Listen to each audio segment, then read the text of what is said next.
So my name is Laura Spruce, and my father, Malcolm Rusdale, died at the hospice last year. If I'm honest, it was our lifeline for him. He was cared for absolutely amazingly here.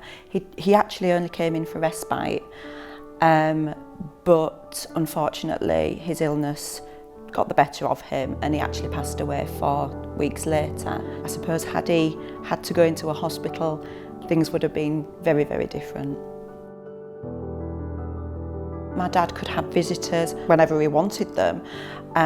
We would obviously arrive, there were safety measures put in place, so the family wore PPE to visit my father, but we were always able to come whatever time he wanted us here. Knowing as a family that you're leaving your dad in a hospice, he's unwell, but the care that he was receiving was just next to none. It was just amazing, and it gave us a lot of support, and I think it allowed us to, although Dad was our priority at that time, we knew when we turned away from the hospice, he was being cared for, and it allowed us to relax a little. I actually think the care starts at the front desk. I really do. The volunteers. I'd never personally visited the hospice. Until my dad was unwell. I knew people that had been here. I'd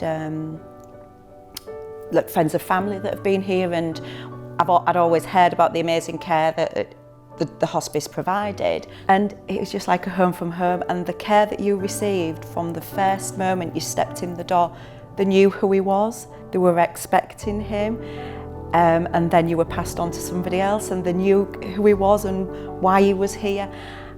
And I just think the care that every member of staff provides, whether that's from the volunteers to the nursing staff to the catering staff, you're here visiting, and it might be a meal time. That was a huge thing, that I could sit and have a coffee with my dad while he was having his tea, and you were offered a meal, and it was just all those little things, and just the empathy, and that every patient is shared.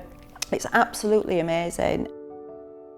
I'll never forget the care that my dad got, and we got as a family, because when we were given that news, we were also given the opportunity at that time to start living here 24/7 with Dad. And again, we did that straight from that moment. My dad was never then on his own. And it was treated like it was our home. We would come in and they knew it was our home with my dad for his last few days. He was really afraid of, I think, going into a hospital, but I think he was frightened of, if he had gone into the hospital, it might sound harsh, but never not coming out of there, but also not being able to spend that time with his family, who he absolutely adored. He adored every one of us, and he adored every one of his grandchildren. So I think he was just so grateful for the care he got here.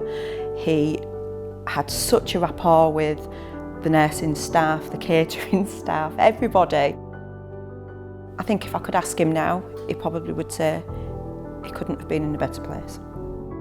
If I'm honest, it couldn't have been any nicer. And they moved him actually up to like the family, it's like a family flat. It's like, I think all the staff and my dad always called it the penthouse. And you walked in that room and it was just like being at home. There was a kitchen there, you could bring food, you could watch TV. It couldn't have been in a better place. Having that opportunity to be alone as a family with my dad in just lovely surroundings, it did give you that,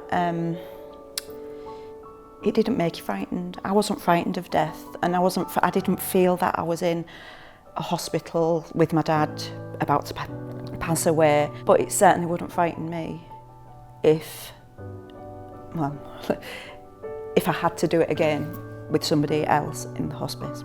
for me,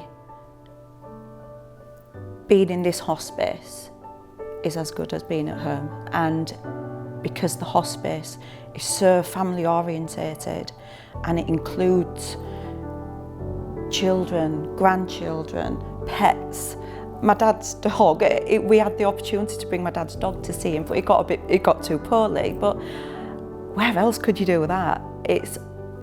But whilst you are in that sort of surrounding, you're also receiving amazing care, and you're in the safe hands of professionals who have got your well-being and your dignity at heart.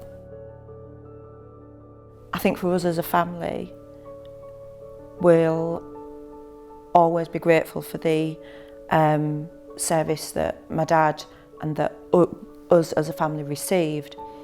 And I think it's certainly a charity that we will continue to support for a very, very long time because it's so close to our hearts.